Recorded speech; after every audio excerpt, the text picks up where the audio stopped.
Hey YouTube, today I finished my interview with Richard Clarke.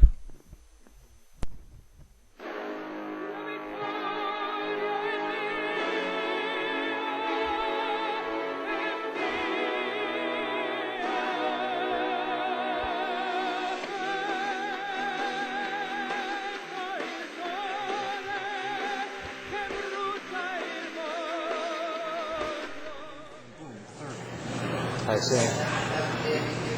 And of course, like Wind Blast, I decided to try it out. It's like, oh, just because everyone's all going with it, I figured why not see what the hype is about. And how did that work out for you today? Yeah, it was so. Oh, I see. It was like not game breaking, but then again, it wasn't crap most of the time. I see. So what kind of matchups did you mainly run into today, and how did you side against them? Most of the day I ran into, it was actually kind of varied. Like I ran into Light and Darkness, ran into different Monarch variants, like mostly Perfect Circle, but like still a few different Monarch variants. Ran into Zombies, I believe, twice. I don't remember exactly. Ran into Crystal Beasts. Like that was one thing though about Pitch Dragon, it's like auto win against Crystal Beasts. It's just ridiculous. I see. So, what's in your side deck, and for what deck specifically? Alright, well, side deck, I actually went last minute decision on one of the choices. Okay, which is? I went with 2 Rugs and 2 Restrict against Light and Darkness and Monarch variants. Really? Master Restrict? How did that work out for you today? Master Restrict was actually pretty good. I had to rethink a bit of strategy just slightly, only because with Master Restrict, Dark Packs actually get slowed down by that. So I figured that would be the first choice out. I see. Of course, your crows, they run out into the sunset with your annoying monsters, or traps. See, your Wabaku, because everyone's primarily trying to win through attack. Right. It's the Kree I went last minute only because so many people are relying on Wind Blast, but then again I would have to think about Breaker, Snipe, and Ryza. So quite the revolving problem door there. I see. Additional Vortex for Zombies and Samurais. Sometimes one just isn't enough. I see. Let's see. Shrink for additional battle purposes, just in case for the second level 4 that I had side decked, the Lusters and Cybers and such.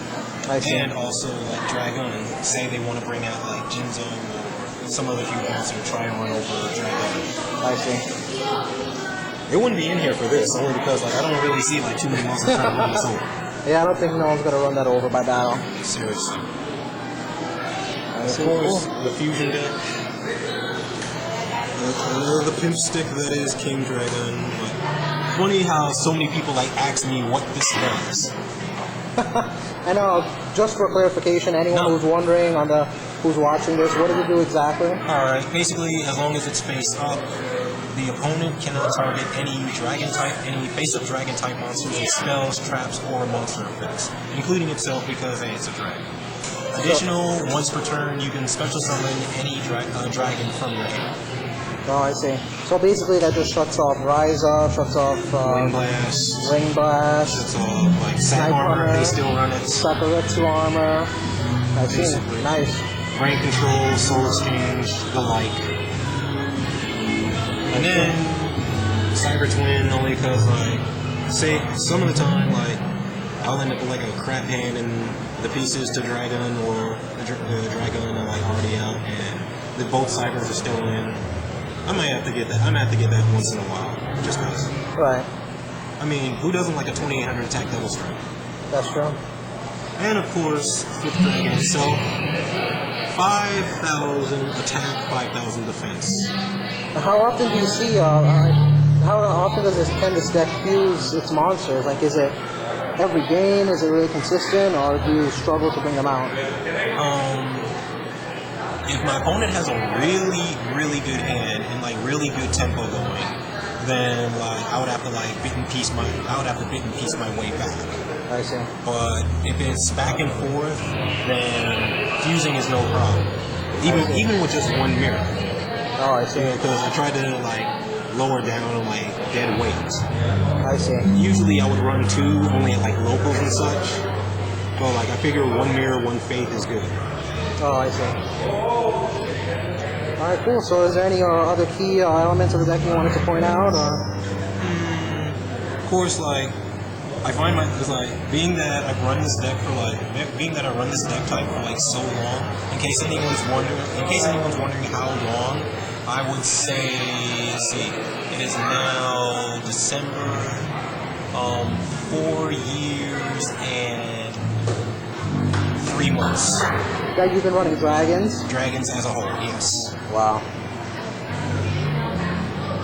The original dragon so duelist. like even with like most of the dragons, most of the newer ones that come out, right. I find like so many people, like opponents, it would just be the grand question: what does this do? What does this do? What does this do?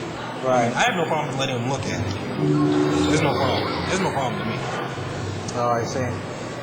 Funny thing, like let's see, most people find people find like confusion in between like Exploder, level 6, level 8, especially the Horus family. Oh my god. Today was basically like, I just find like the most epic stuff happening, especially with the Horus family. I had a guy like try to soul exchange the level 6. I'm like, wow, okay. Try to use Avarice and Book of Life while the level 8 is out. But guy summons Pyramid Turtle, activates Swap on the 4s there, and like, none of those work. Sorry. I see. I'm sorry to disappoint you. It's ridiculous. And then like with Exploder Dragon, I call him my little terrorist. I'm like, come on, he's carrying explosives. Seriously. Like, I find like Exploder running into like attack position monarchs more than anything. Oh, I see. Just to clear them off the field. Just to get them off the field. It's like they'll be like, okay, you take 14. I'm like, no, I don't. I see. Seriously. And then of course, like they try to wind blast like this sexy thing, and that's not happening either. Right, because it can't be targeted by. Cannot be targeted. At locals, it's even worse. I can't even like describe the list of mistakes that happen at locals, so I won't even get into it. I see. Today, I guess my biggest surprise, the biggest surprise card that actually worked on the side deck was Catastrophes. Like, wow. Oh, really? What does this do when Basically, when the opponent attacks, it acts as a heavy storm. Oh, I see. And some people fell into that. Oh yeah. Cause I had one guy had like he had like a bluff set, like a wind blast waiting, and like he had no cards in hand, so he tops into Premature Burial, tries to go for game and gets his rise in. He's like attack for game, and it's like Catastrophe. He's like, what does that do? I'm like, you attack and I heavy storm the field. So yeah. That's funny. Kind of the epic comebacks there. I see. Oh yeah. Usual stuff. Cool. The one thing I will say about this deck in general is an opponent cannot sleep on this deck, because at any given time with like 1 or 2 cards, you can just lose like that. Oh, I see. Due to the fact that you can just summon a 5,000 attacker, or I can drop like at least 6,000 damage at will if I have the right hand. right. I see. Oh yeah. Awesome. Well, thanks a lot for sitting down and showing us your deck. No problem, no problem. Oh, before I go, I do want to give a shout out to my girl back home and my stepdaughter. What's up, baby? What's up, Courtney? Love the both of y'all. That's all for this episode. Stay tuned next time as I ask players questions about deck archetypes, the new Phantom Darkness set, and more. Until next time, YouTube.